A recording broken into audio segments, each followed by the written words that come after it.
Dhaka reporters ইউনিটির Shafiqul কবির মিলনায়তনে নিয়মিত আয়োজন মিট দ্য প্রেসে অতিথি হিসেবে আসেন আমজনগণ পার্টির আহ্বায়ক ও ডেস্টিনি গ্রুপের চেয়ারম্যান মোহাম্মদ রফিকুল আমিন।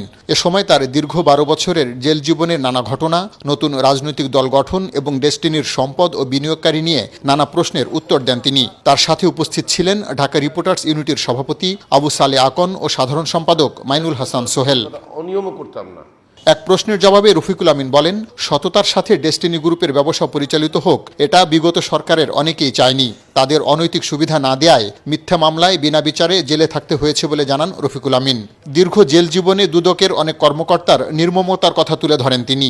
বাংলাদেশের সর্বশ্রেষ্ঠ রাষ্ট্রীয় প্রতিষ্ঠান ছিল তখন দুর্নীতিগ্রস্ত তৎকালীন সময়ের দুর্নীতি দমন কমিশন, এবং সবাই একবারে বটম থেকে টপ পর্যন্ত সবাই ছিল দুর্নীতিবাজ।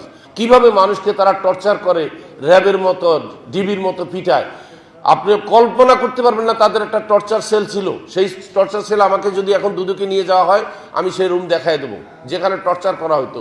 গরম পানি ঢালা হতো, মুখে গামছা দিয়ে বালতিতে করে পানি ঢালি দিত, বিভৎস নির্যাতন করতো তারা। রফিকুল আমিন বলেন, তিনি জেল থেকে মুক্তি পেলেও শত্রুপক্ষের আক্রোশ কমেনি, যে কারণে তার স্ত্রীকে এখনও জেলে আটকে রাখা হয়েছে জানিয়ে সরকারের কাছে এর প্রতিকার দাবি করেন। তাদের তো রাগ আমার উপরে, টর্চার করবে আমাকে, আমার পরিবারকে, আমাকে শান্তিতে থাকতে দেবে না। আমার 2টা নাবালক বাচ্চা 12টা বছর একা একা বড় হয়েছে, তারা অন্ধকার ঘরের মধ্যে কিভাবে যে কষ্টে দিন যাপন করছে, এটা ভাষায় প্রকাশ করার মতো না। আমরা সবাই বাইরে, আমার স্ত্রী এখনো জেলে আছে। আমার স্ত্রীর যখন মামলা নিয়ে দাঁড়ানো হয় কোর্টে, কোর্ট বিব্রত বোধ করে। জনগণের সাথে প্রতারণা করতে নয়, প্রকৃত অর্থে সমাজ পরিবর্তনের লক্ষ্যেই তিনি রাজনৈতিক দল গঠন করেছেন বলেও জানান। আমি ন্যায় বিচার প্রতিষ্ঠা করার জন্য, নির্যাতনের বিরুদ্ধে প্রতিবাদ করার জন্য রাজনৈতিক দল করেছি। দেখেন, আমাদের ইস্যু কিন্তু সিস্টেম নিয়ে, কোনো ব্যক্তির বিরুদ্ধে আমার রাজনৈতিক দলের স্ট্যান্ডিং নয়। আমার স্ট্যান্ডিং হচ্ছে ব্যাড গভর্নেন্সের বিরুদ্ধে।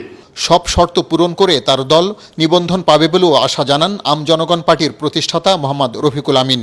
আমরা সব জেলা থেকে কমিটি দিচ্ছি, সব উপজেলা থেকে ইনশাল্লাহ কমিটি দিচ্ছি, সেইভাবে প্রিপারেশন নিয়ে আমরা প্রস্তুত হচ্ছি। পার্থ রহমান, বৈশাখী সংবাদ, ঢাকা।